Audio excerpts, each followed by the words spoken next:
नमस्कार. मी पत्रकार अनिल देशपांडे आणि आपण पाहतात चॅनल जर्नलिस्ट अनिल देशपांडे. शुद्ध बीजापोटी फळे रसाळ गोमटे असं संत तुकाराम महाराजांनी म्हटलेलं आहे. हो, कृषी उत्पादनामध्ये शुद्ध बियाणांचं महत्व निर्वादित वादातीत आहे आणि हे शुद्ध बियाणं आपल्या शेतकऱ्यांपर्यंत पोहोचवण्यासाठी कृषी विद्यापीठ, कृषी विद्यापीठ, कृषी विभाग आणि शेतकरी मोठ्या प्रमाणावर प्रयत्न करत असतात. गव्हाच्या बीजोत्पादनाचा रब्बी हंगामामध्ये मोठ्या प्रमाणावरती बीजोत्पादनाचा कार्यक्रम शेतकऱ्यांच्या सहकार्यानं महाबीजनं, कृषी विभागानं आणि कृषी विद्यापीठानं राबवला आहे. आज या गव्हाच्या बीजोत्पादन म्हणजे एक शाश्वत उत्पन्नाची हमी समजलं जातं. याविषयीच माहिती घेण्यासाठी आपण आज निमंत्रित केलं आहे तांदुळवाडी येथील प्रगतिशील शेतकरी प्रसाद पेरणे. नमस्कार प्रसाद भाऊ. नमस्कार. आपण किती वर्षापासून बीजोत्पादन घेता? 7 ते 8 वर्ष झाले आम्ही हे महाबीजचं बियाणाचं उत्पादन घेतोय. अच्छा, काय अनुभव आहे तुमचा? याचा भाव चांगला आहे आणि उत्पादन चांगलं आहे. अच्छा, यावर्षी तुम्ही किती क्षेत्रावरती बीजोत्पादन केलं? मी 4 एकर क्षेत्रावर उत्पादन घेतलंय ह्या गावाचं. आणि कुठली व्हरायटी निवडली होती? मी 496 व्हरायटी आहे अच्छा, ती घेतली आहे. आणि केव्हा पेरणी केली तुम्ही? मी साधारण 15 नोव्हेंबरच्या दरम्यान हिची पेरणी केली गावाची. अच्छा, आणि केव्हा काढलं गहू? साधारण तो मार्च 15-16 मार्च दरम्यान काढली. हार्वेस्टिंग झालंय त्याचं. म्हणजे साधारण 120-25 दिवस. 120-25 दिवसाचा कालावधी आहे. कशी केली पेरणी गव्हाची तुम्ही? कपाशीचं रान होतं, मग त्याला रोटावेटर मारला, डबल रोटावेटर मारला आणि मग पेरून घेतलाय तो छोट्या ट्रॅक्टरनी. अच्छा, आणि एकरी गव्हाचं बियाणं किती लागलं? 40 किलो बी लागतंय एकरी. त्याला बियाणं तुम्हाला महाबीजनंच दिलं ना? हा, महाबीजने बियाणं दिलं. बर, त्याला काय बीज प्रक्रिया वगैरे केली? हा, ते त्याच्या बरोबरच त्यांनी हे पुढे वगैरे दिले होते, जैविक खत. हा, ते त्याला चोळायचे होते पेरणी अगोदर आहे ना, बीज प्रक्रिया करायची असते, ती केली होती. त्या पेरणीच्या वेळेस काही खत दिली का? हो, एक 15-15चा सुपला टाकला, 2 गोण्या टाकल्या एकरी आम्ही. बर, एकूण सगळं खत व्यवस्थापनाविषयी जरा शेतकऱ्यांना सांगा ना, काय सांगाल? काय नाही, सुरुवातीला एक गव्हाच्या बियाणा बरोबर आपण हे पण 15-15चा सुपला आहेत ना, तो पेरला गेला आणि गहू बियाणं म्हणजे दोन्ही पण एक समवेत पेरलं गेलं. ओके. आणि नंतरची खतं केव्हा, किती दिवसांनी दुसरा हप्ता दिला? कोणती खतं दिली? नंतर युरियाचा डोस दिला आपण. एक साधारण 30 दिवसांनी युरियाचा डोस दिला दुसऱ्या पाण्याला. बर, आणि परत तिसरा हप्ता काही दिला का? तिसऱ्या हप्त्याला पुन्हा एकदा युरिया दिली. आणि किती दिवसांनी दिली? साधारण तिसऱ्या पाण्याला दिली आपण, म्हणजे 45 ते 50 दिवस. काय अवस्थेत होतं त्यावेळेस? साधारण 30 एक ईदभराच्या पुढे झालं होतं. एक फुटभर गहू झाला होता साधारणतः. बर, म्हणजे 3 हप्त्यामध्ये खत दिली. हो. एक पेरणीच्या वेळेस, एक पेरणीनंतर किती दिवसांनी? साधारण 15 दिवसांनी युरिया दिली होती आपण. आणि तिसरा हप्ता अंतिम तिसऱ्या पाण्याला दिला होता, साधारण समजा 45 ते 50 दिवसाच्या दरम्यान युरिया. ठीक आहे.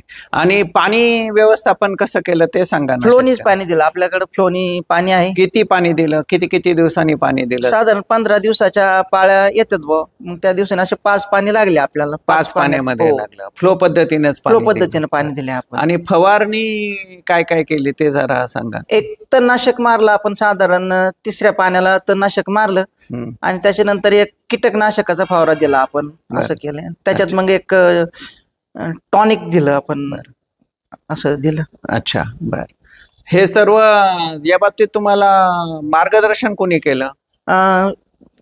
युवराज काचित सर आहेत महाबीजचे, त्यांनी आम्हाला कृषी क्षेत्र अधिकारी त्यांनी वेळोवेळी आम्हाला मार्गदर्शन केलंय. शेतकरी मेळावा वगैरे घेतला? काही कार्यशाळा घेतली आमच्याच प्लॉटवर आहे ना, त्यांनी कार्यशाळा घेतली. किती शेतकरी हजर होते त्याला? जवळजवळ त्याला 100 शेतकरी हजर होते. अच्छा, म्हणजे हंगामा सुरू करण्यापूर्वी घेतला त्यांनी? नाही, मधल्या टप्प्यात घेतला. फ्लॉवरिंग आलं होतं, साधारण वंबी भरली होती. बर, त्या दरम्यान त्यांनी ती कार्यशाळा घेतली. पण त्याआधी ज्या बाकीच्या ज्या बाबी आहेत त्या बाबतीत त्यांनी तुम्हाला मार्गदर्शन केलं होतं? हो, ते मार्गदर्शन करतात.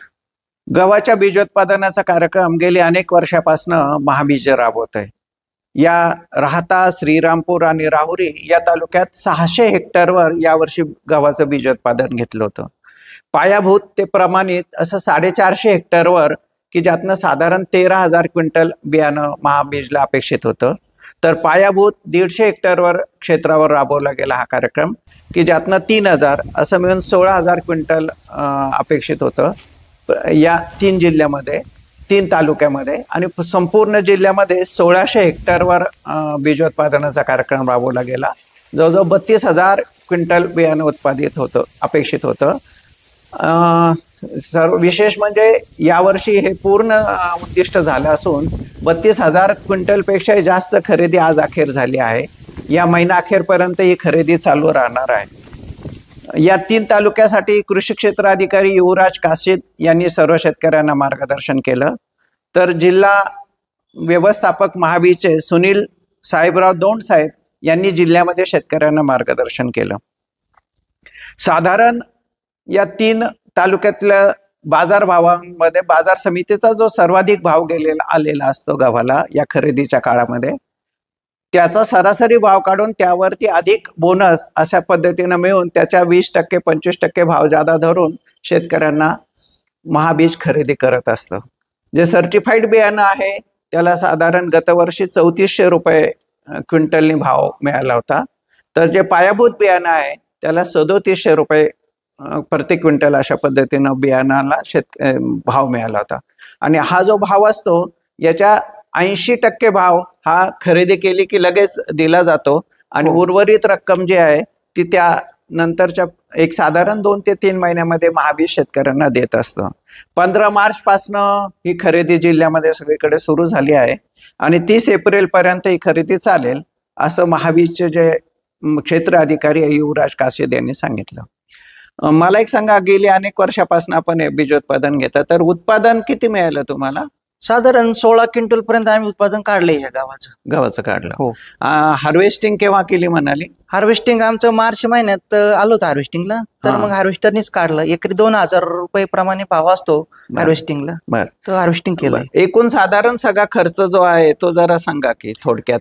साधारण कपाशीचं रान होतंय तर एक 4,000 रुपयाचं रोटावेटर मारावं लागलं. डबल रोटावेटर मारलं. साधारण 2,000 रुपये एकर भाव असतो.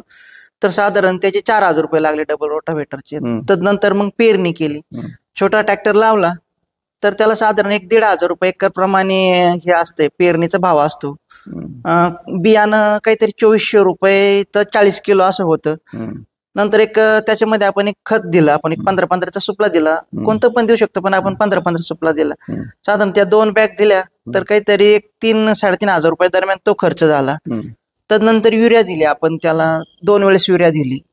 40 किलोची बॅग असते तर साधारण आपल्याला 4 बॅग लागल्या. 2 वेळेस एका वेळेस 2 बॅग याप्रमाणे 4 बॅग टाकल्या. साधारण 1,000 रुपये तो खर्च झाला.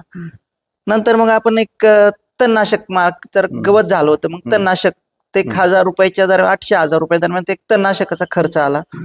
नंतर मग त्याला आपण कीटकनाशक दिलं रोग वगैरे पडू नये आणि त्यातच आपण त्याला पोषक म्हणून टॉनिक वगैरे दिलं. ते दिलं. नंतर समजा पाणी भरलं. पाणी भरायला आपण मजूर लावले होते ते एक साधारण 1,000 रुपये दरम्यान तो खर्च झाला. आणि हार्वेस्टिंगला साधारण 1,500 रुपये दरम्यान हार्वेस्टिंग झालंय.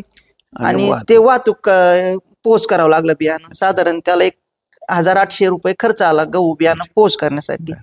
एवढा साधारण खर्च किती आला? 18-19,000 रुपये दरम्यान खर्च आलाय. आणि एक 16 क्विंटल उत्पादन निघलं आपल्याला. आणि मागच्या वर्षी काय भाव मिळाला तुम्हाला? साधारण 3750च्या दरम्यान काहीतरी भाव होता मागच्या वर्षीचा. अच्छा, बरोबर. म्हणजे बाजार भावापेक्षा 20 ते 25% रेट जास्त मिळतो. त्यामुळे एक उत्पन्नाची शाश्वत हमी म्हणजे गव्हाचं बीजोत्पादन असा तुमचा अनुभव आहे. अगदी अगदी. तुमच्या आणखीन काही शेतकरी पण यात सहभागी झाले, जरा त्या कोण शेतकरी सहभागी झाले त्यांचे नावं सांगा ना. आमचा एक शेतकऱ्याचा ग्रुपच आहे. आम्ही आबासाहेब वरपे आहेत, प्रल्हाद पेरणे आहेत, पांडुरंग पेरणे आहेत, रावसाहेब पेरणे आहेत, मोहन भाऊ खाटेकर आहे, किरण पेरणे आहे. असं एक आम्ही 10-12 शेतकरी आहे. सर्जेराव पेरणे सर एक आहे. मोहन भाऊ खाटेकर आहेत. असा एक ग्रुप आहे आमचा. म्हणजे किती एक साधारण तुमच्या गावामध्ये किती एक 15-20 शेतकरी आहेत?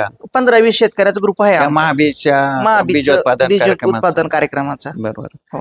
महाबीजनं जवळजवळ 10 वाणांचा बीजोत्पादनाचा कार्यक्रम घेतला, ज्यामध्ये GW 496, MACS 6222, 6478, त्याचबरोबर फुले समाधान, फुले अनुपम, फुले नेत्रावती, HI 1544 असे जवळजवळ 8 ते 10 वाणांचे गव्हाचा बीजोत्पादन कार्यक्रम घेतला आणि शेतकऱ्यांना चांगलं बियाणं थेट शेतकऱ्यांपर्यंत पोहोचवण्यासाठी यानंतर या बीजोत्पादनावर काही प्रक्रिया केल्या जातात आणि मग ते शेतकऱ्यांना तुम्ही काय भावानं खरेदी करता ते बियाणं? बियाणं 2400 रुपयाला 40 किलोची बॅग मिळाली 24 किलोचा. शेतकऱ्यांच्या सहकार्यातनं हजारो हेक्टरवर दरवर्षी हा कार्यक्रम राबवला जातो आणि एक उत्पन्नाची शाश्वत हमी देणारं उत्पादन म्हणून गव्हाच्या बीजोत्पादनाकडे पाहिलं जातं. गव्हाबरोबरच ज्वारी, सोयाबीन व अन्य पिकांच्याही बाबतीत शेतकऱ्यांच्या सहकार्यातनं बीजोत्पादनाचा कार्यक्रम महाबीज राबवत असतं.